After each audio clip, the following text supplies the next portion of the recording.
जब शकुनी के द्यूत कपट से पांडव वनवास पर निकल गए, तब दोनों पक्षों को यह निश्चित होने लगा था कि युद्ध तो अब होगा ही।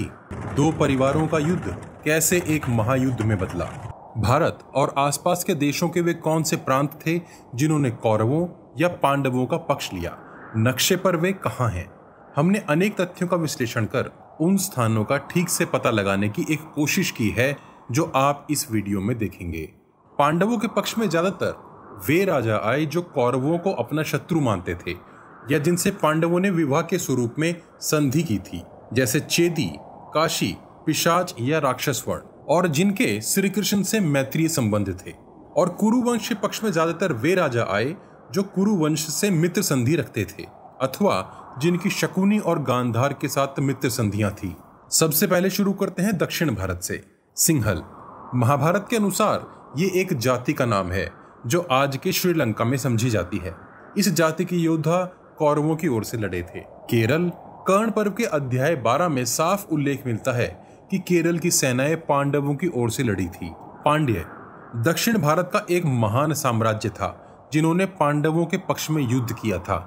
इसके महान योद्धा मलयध्वज का वध अश्वत्थामा के हाथों हुआ था। चोल कर्ण पर्व के ही अध्याय 12 में साफ उल्लेख है कि दक्षिण भारत की चोल सेना ने पांड्य और केरल योद्धाओं के साथ मिलकर कौरव सेना पर धावा बोला था।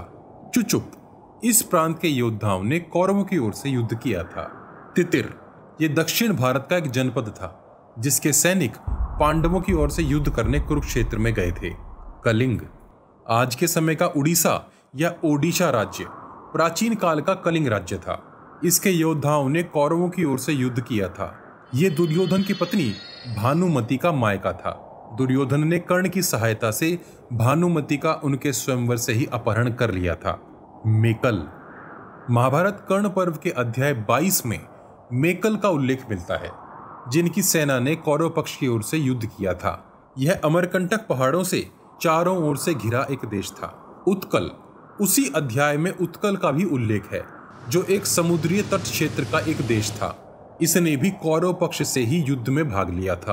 कुंडीनपुर श्री कृष्ण की पत्नी रुक्मिणी का मायका था। कुंडीनपुर यहाँ के योद्धा पांडवों की ओर से लड़े थे। अनुपक या अनूप मध्य भारत का एक जनपद था। इसके राजा का नाम नीलजान पड़ता है और वे पांडवों की ओर से लड़े थे। महिष्मति मध्य प्रदेश के इंदौर की एक जगह का नाम महेश्वर है जिसे महाभारत काल का महिष्मति समझा जाता है। उस समय यहाँ का राजा भी नील था और उसे अवंती साम्राज्य का भाग समझा जाता था।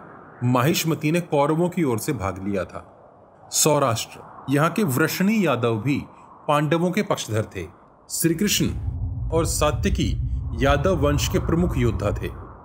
श्री कृष्ण ने द्वारिका का निर्माण भी यही करवाया था। अनर्थ यहाँ का राजा शाल्व था जो शिशुपाल का घनिष्ठ मित्र था। श्री कृष्ण द्वारा शिशुपाल का वध होने का समाचार सुनकर उसने द्वारिका पर धावा बोल दिया था। तब श्री कृष्ण के हाथों शाल्व का वध हुआ था। ऐसा वर्णन मिलता है कि वो मायावी था और शिवजी के वरदान स्वरूप उसके पास एक सौभ नामक विमान था। शाल्व वध के बाद अनर्थ श्री कृष्ण के अधीन हो गया और उसकी सेना पांडवों की ओर से लड़ी। अवंती यह महाभारत काल का एक बड़ा देश था। आधुनिक काल में मध्य प्रदेश का मालवा प्रांत अवंती को समझा जाता है। कुरुक्षेत्र युद्ध में इसके योद्धा कौरवों की ओर से लड़े थे। दशार्ण का अर्थ है 10 या अधिक नदियों वाला क्षेत्र। दशार्ण का नाम बाद में धसान हो गया जो बुंदेलखंड के आसपास का हिस्सा जान पड़ता है। यहाँ सुधर्मा का शासन था जिसकी बहन का विवाह द्रुपद के पुत्र शिखंडी के साथ हुआ था। दशार्ण की सेना पांडवों की ओर से लड़ी थी। पौंड्र महाभारत काल का एक विशाल जनपद था। आधुनिक काल में इसकी जगह पश्चिम बंगाल और बांग्लादेश के कुछ हिस्से जान पड़ते हैं। पौंड्र की सेना पांडवों की ओर से लड़ी थी। त्रिपुरा भीष्म पर्व के अध्याय 87 में कुरुक्षेत्र युद्ध के 8वें दिन के युद्ध में त्रिपुरा की सेना का कौरवों की ओर से लड़ने का विवरण उपलब्ध है। प्राग्ञ ज्योतिषपुर आज ये स्थान गुवाहाटी के समीप जान पड़ता है। पहले यहाँ का राजा नरकासुर था जिसका श्री कृष्ण ने नरसंहार किया था। इस दिन को हिंदू सभ्यता में नरक चतुर्दशी के नाम से मनाया जाता है। तत्पश्चात वहां का राजा भगदत्त हुआ जिसने कौरवों की ओर से युद्ध में भाग लिया था। अंग पुराणों के अनुसार वहां के राजा बाली को पुत्र संतान नहीं हुई। दीर्घात्मा ऋषि के आशीर्वाद से उन्हें 5 पुत्रों की प्राप्ति हुई, जिनके नाम थे अंग, वंग, कलिंग, सुहा और पुंड्र। शांति पर्व के अनुसार दुर्योधन के कहने पर जरासंध ने कर्ण को अंग देश का चंपापुरी देकर वहां का राजा मान लिया। कुछ समय बाद दुर्योधन ने कर्ण को अंगराज घोषित कर दिया। आज के समय यह स्थान बिहार का भागलपुर जान पड़ता है। महाभारत में एक और अंगराज का वर्णन मिलता है जो कर्ण से भिन्न है, मगध। भीष्म पर्व के अध्याय 81 में कुरुक्षेत्र युद्ध के 7वें दिन मगध राज का अपनी सेना सहित उपस्थित होना और भीष्म पितामह द्वारा मंडल व्यू निर्माण में सम्मिलित होना लिखा है। कर्ण पर्व के अध्याय 73 में मगध देश के उस समय के एक राजा महाबली जयद्रथ का वध अभिमन्यु के हाथों हुआ बताया गया है। हालांकि मगध नरेश जरासंध की भीम द्वारा मृत्यु के बाद वहां का राजा जरासंध के पुत्र सहदेव को बनाया गया था, जिसने पांडवों की ओर से युद्ध किया था। तो देखा जाए तो मगध दोनों ओर से लड़ा था। काशी की राजकुमारी वलंधरा का विवाह भीमसेन से हुआ था। काशी की सेना पांडवों की ओर से लड़ी थी। करुष का उल्लेख रामायण में भी मिलता है। महाभारत कर्ण पर्व अध्याय 73 में करुष सेना को पांचाल और मत्स्य सेना के साथ मिलकर कौरव सेना पर आक्रमण करते बताया गया है। कौशल कर्ण पर्व अध्याय 53। अर्जुन जब कौरवों की ओर से लड़ रही नारायणी सेना का संहार कर रहे थे, तब उनके साथ कौशल सैनिकों का भी उल्लेख है। कौशल कौरवों की ओर से लड़े थे। इसका स्थान आज का गोरखपुर ज्ञात होता है।